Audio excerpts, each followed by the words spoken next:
Welcome back to the When Dreams and Action Collide podcast. I'm your host, Joy Lene, your productivity powerhouse.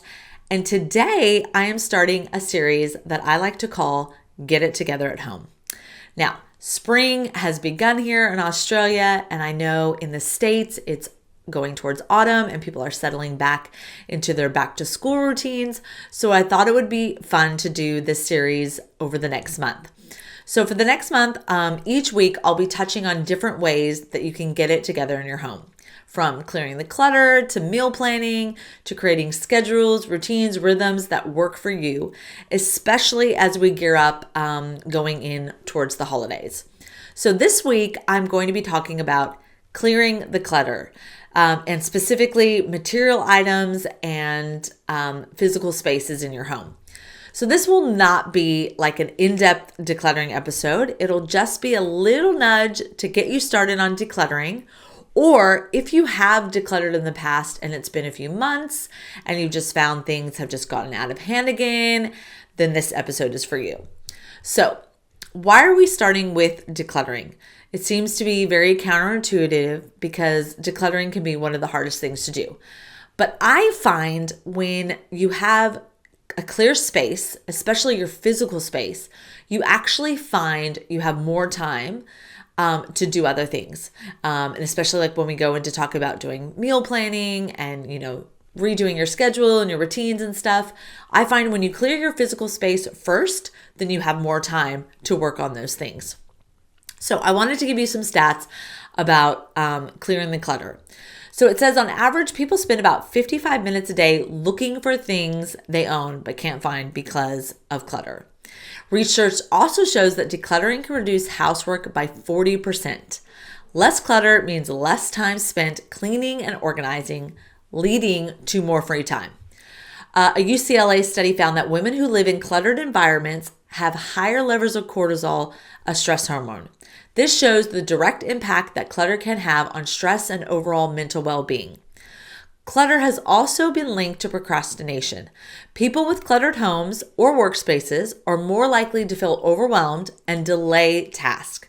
This can create a cycle of stress and reduced efficiency. Here's another one. A study from the University of Arizona found that decluttering can improve overall productivity by up to 40%. So, as you can see from these stats, decluttering a space can reduce stress, improve productivity, and you spend less time cleaning.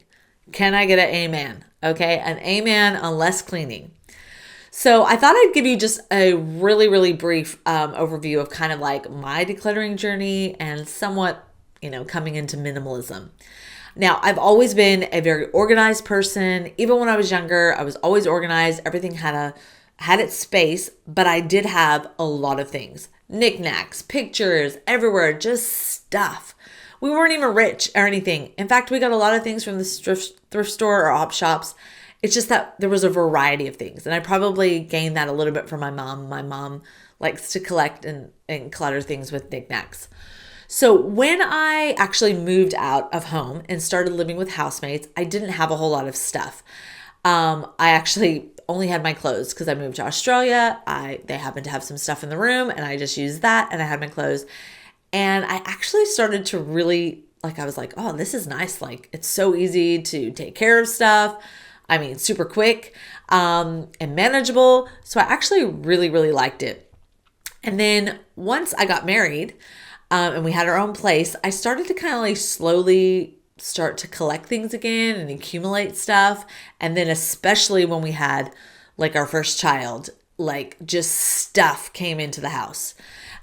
So much stuff. He was the first grandchild. So of course, all the grandparents and uncles just got him so much stuff. We got him so much stuff. I mean, I had one child and he had his bedroom and he also had a playroom and it was full of stuff and he still didn't play with anything. And around 2 or 3 years old, he had all this stuff and he still wasn't playing anything. And I was just going mad because I was just like, oh my gosh, we have all this stuff. And I was home all the time. So it was just I had all this stuff and it was annoying me. So one day I came across this blog post by Ali Casaza on how getting rid of my stuff saved my motherhood.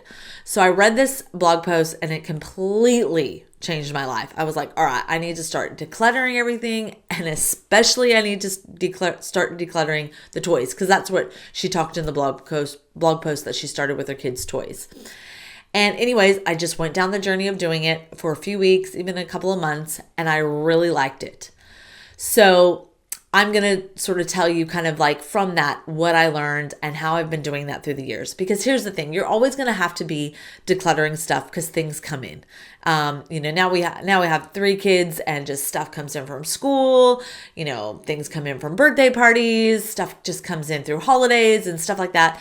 Things are always coming in and out of your home. So you're going to have to kind of constantly be decluttering your house, but it doesn't have to be major all the time, especially if you kind of keep up with it. So my approach to decluttering is I like for you to have things that you actually use and enjoy, even if some of those things you only use once or twice a year.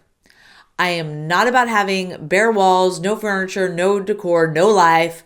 I mean, I live in a big house and I love it, but it's because it's decluttered, it's organized, there's a place for everything. But I got here by decluttering and continuing to do that. So, kind of when you see those pictures about minimalism and it's just bare stuff, that's not what I'm talking about. I'm talking about having things that you actually use and enjoy, even if it's only every now and then. Okay. So I'm going to give you my formula and how I approach decluttering, but I just want to let you know, there are tons of blog posts, books, videos, tons of resources out there that go into so much more detail. So if you're like a really hardcore hoarder, then I suggest you go on the journey of finding some of those resources. Like definitely those things that go in depth, then yes, maybe go, watch a Marie Kondo video or something like that. All right. So the first thing I do, which is kind of like a break of 2 ways of doing things, is you can either determine what you want to start with. And depending on how much time you have is which way you're going to go. Is you either want to pick an area that is causing you the most grief. This could be your kitchen, your kids' room, like it was me, whatever is just out of hand. And if you have a bit of time, then pick an area that is causing you the most grief. What is going to give you the most bang for your buck? Do that. But if you have limited time, then I suggest picking a small area or a very basic room like your bathroom, your bedroom, not your clothes, but just like your bedside tables or even just your desk in your office. So number one thing is choose an area depending on the time you have. So if you have a bit of time, choose an area that's kind of like driving you can pull your hair out. But if you don't have a lot of time, like say you have 10 or 15 minutes here, then choose a small area, bathroom, drawer, whatever, something where it feels like you are productive if you get through it. So something to at least get you started. Don't go, oh, my whole house needs to be decluttered, so I can't even start anywhere. No, you got to start somewhere, and you need to start small. All right. So once you've picked that area, that room, whatever it is, now you want to determine the intention for the space or room. Now, I know what you're saying. What the heck, Joy? Because I used to be like, when people say set the intention, I'm like, it's a kitchen. I'm cooking there. People are eating there. That's the intention. But also like, think of it. Is it a gathering point? Do the kids do their homework there? Do you want to be able to play board games there? What will you be doing? Or what do you want to be doing? So decide what that is. Obviously, like it's your kitchen. Everyone gathers there. It can just sort of be hectic all the time. You gather for meals, things are on the counters, but how do you want it to feel? So if that's your kitchen, if it's your bathroom, hello, you get ready there. Maybe sometimes you store a few things, but not much else happens there. So kind of set the intention, the goal for the room. This could be like your office. Maybe your office is / with a workout room. So, or you want it to be that. Maybe you're like, once I clear this stuff, I'd love it to be like just my desk and maybe a side of the room that's, I want to be able to work out in. Determine what you want the function of that room or the space to be. Okay. For instance, I'll go back to the bathroom thing. Maybe in your bathroom, depending on which bathroom it is, you also want to be able to store some cleaning stuff there so that it's easy to clean. So you want to do that. I don't do that, but some people do. So you need to know what is it that I want happening here? What do I want to store here? What do I want to gather here? Again, your living room, I mean, it's surely very basic, but you want to make it cozy.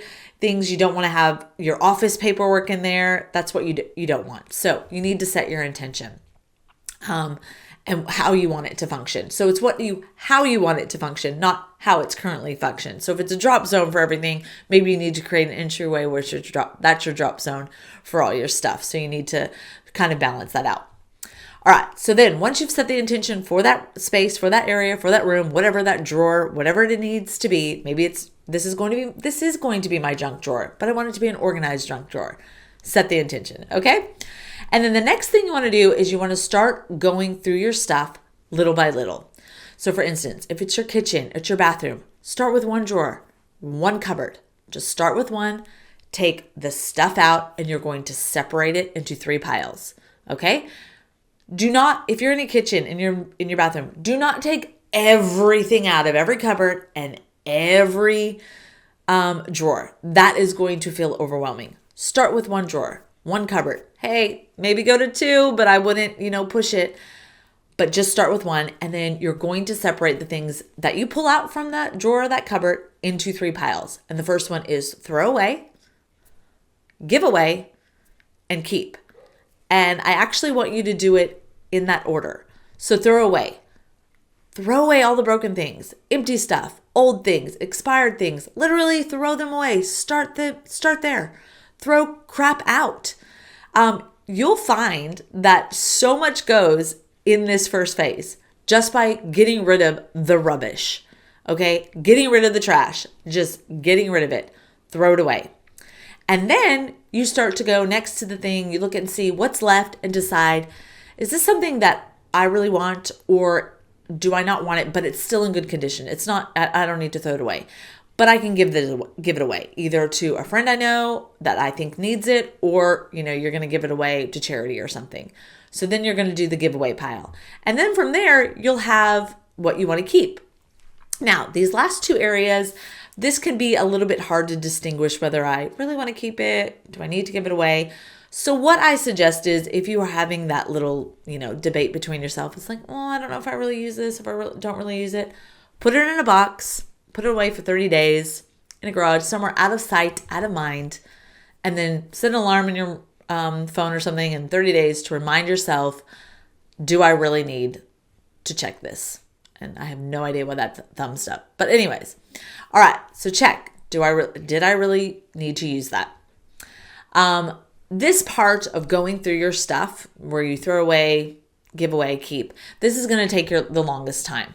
So if you are starting in an area like your kitchen and you don't have a lot of time, this is why I say start with a drawer or 2 or a cupboard, because then, if you don't have a lot of time or it's taking you a while to go through this stuff and you have to go somewhere or you have to do something else, then you're done with just those, couple of drawers. Whereas if you pulled everything out and then you're like, I actually don't have enough time to do all this, then that's where it gets confusing.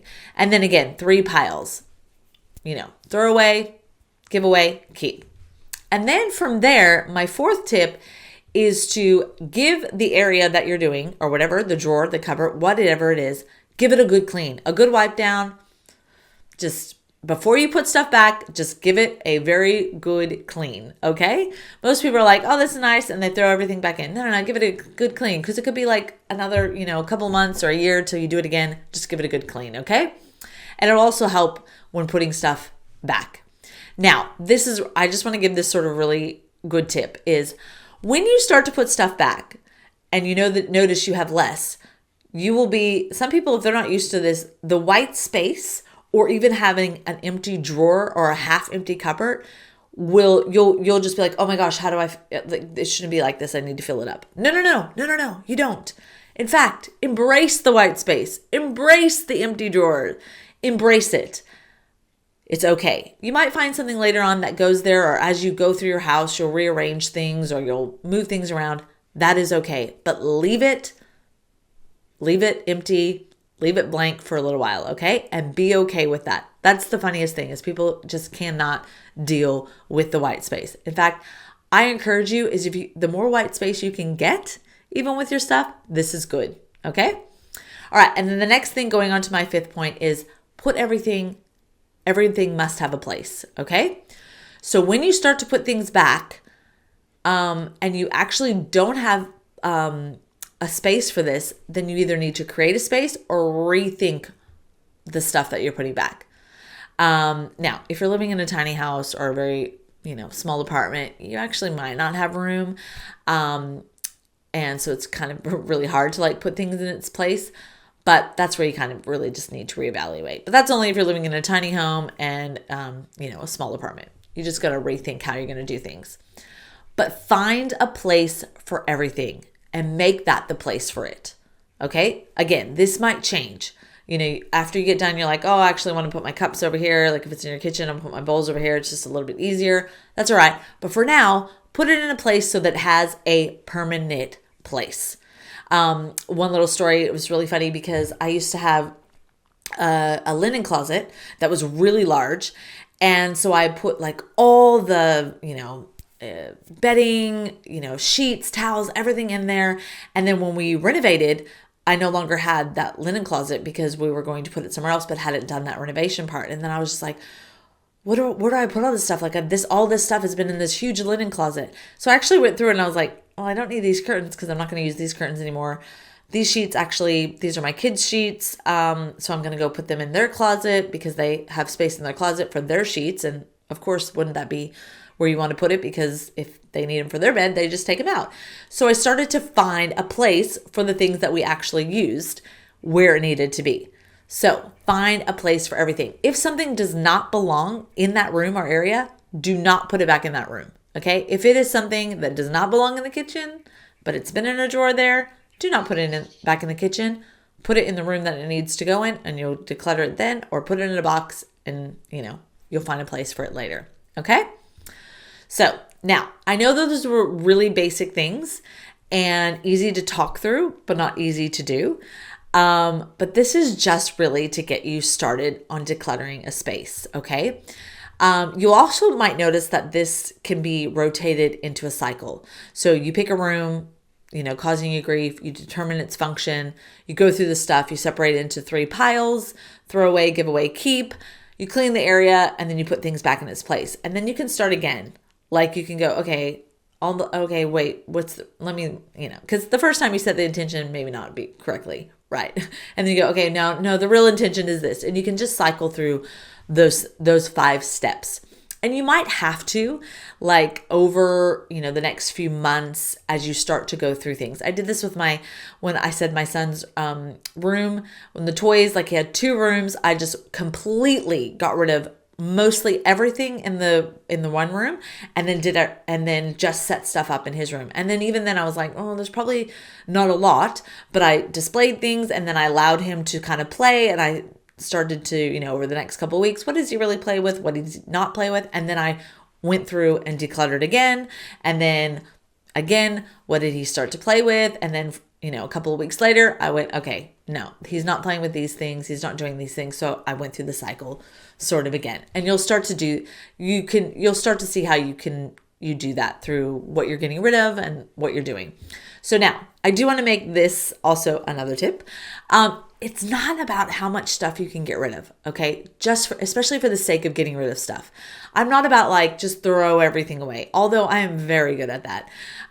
If it's not useful or it's broken, definitely if it's broken and not, repairable, I'm like, throw it away. But it's not about for the sake of just doing that, okay? Or getting it down to a certain number of things. Like I should only have a certain number of cups. Like I don't really believe in that sort of thing. If you have tons of guests and you need lots of coffee mugs, then keep them. Do not just be like, oh, there's only 4 of us, I should only have 4 mugs. No, what about when people come over? I'm not about that. I'm not for the sake of like, oh, I'm just going to get my wardrobe down to 30 items because this is what this blog post told me. No. Like if you enjoy clothes, if you enjoy shopping, then have the number that is right for you, which you have to determine what that is. So it's not about getting rid of stuff for the sake of getting rid of stuff. For instance, maybe in your bathroom, like you love nail polish. You do your nails all the time. You do it weekly. Then keep it. As long as you have space for it, as long as you use it, then keep it. have a variety. But if you are like me that doesn't or gets their nails done, I have like clear and maybe like a basic nude color. That is it. I do not have tons. I used to like collect things, but then I'm like, actually don't use this. So if you don't use it, then get rid of it. All right. So again, I'll go through those. Number one, pick an area that is causing you the most grief or a small area that you can get started with. Number two, determine the intention or goal of the room or the space. What is its function? Number three, go through your stuff little by little. Divide it into 3 piles: throw away, give away, and keep. Number 4, you want to clean the area. And then number 5, you want to put things back, and everything must have a place. Now, I would love to, especially if you're unsure where to start, then I suggest going to like Pinterest or Google and maybe just Googling like a 30-day declutter challenge and just go through whatever they say to do that day. That's a great way to get started, especially if you don't know where to get started. If it's a big area and you're like, I can't do that today, no worries. Just skip and find an area that you can do. And then also just start by literally getting rid of things that are broken, don't work, or that you definitely know that you can get rid of. This could be like doubles of things. This is great for kids stuff. I honestly, if you went through your kids' toys, you will find broken pieces, missing pieces to where you can't even play the game or the item, so it needs to go, okay? You will also probably find a lot of doubles of things, and you don't need to have doubles. So if you just started with those things, like getting rid of broken things and doubles of things, you'll find that you'll have a lot of space just created through that. So yeah, start with like maybe a 30-day clutter challenge. You can find those online, Pinterest. There's also some really good like podcasts that go really in depth, some books. I'll see if I can put a link in the show notes of just some podcasts and books that I recommend that you go through, especially if you're wanting to tackle the whole house. But yeah, I hope you really enjoyed this episode, starting with decluttering and this series of getting it together at home. And make sure you subscribe so you're notified of the latest episodes that go up. And I'll see you next week on another episode of When Dreams and Action Collide.